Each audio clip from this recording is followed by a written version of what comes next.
This is the daily fiscal pulse for the 11th of May, 2026. Just a heads up, you're looking at a historical snapshot, not live data. Everything we're covering reflects conditions through Monday's market close. Let's start by understanding the broader context. Equities and market movements are the main theme driving things right now. You've probably seen the headlines about Iran and why the stock market is rallying anyway, and those narratives are definitely influencing trading behavior. But numbers tell their own story, so let's look at what the actual cash flows reveal.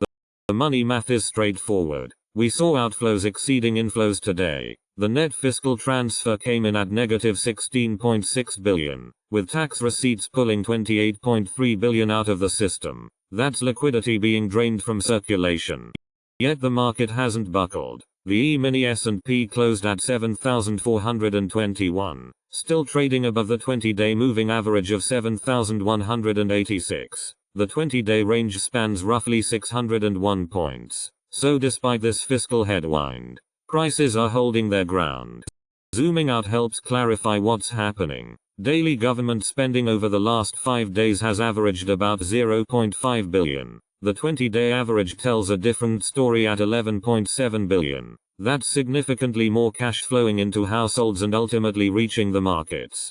Year over year, the pattern becomes even clearer. Fiscal year-to-date spending stands at 797.9 billion, roughly 30% lower than we saw in the same period last year. That's a substantial pullback in fiscal support, and it has real consequences for market liquidity.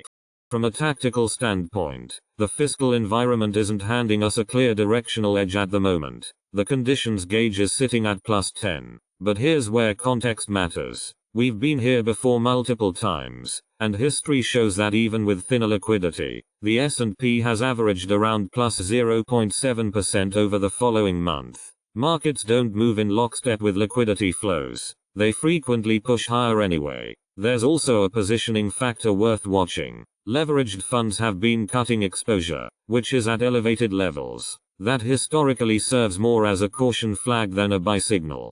One more thing to flag. We've had 3 straight days of falling fiscal transfers. That kind of trend typically shows up in price action with a short lag.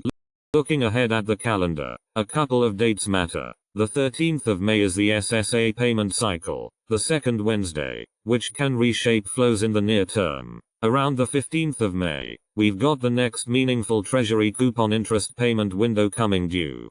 There's no strong fiscal tilt in either direction as of right now. The scheduled payments coming up will be the deciding factor in whether that changes. That's your edge for now.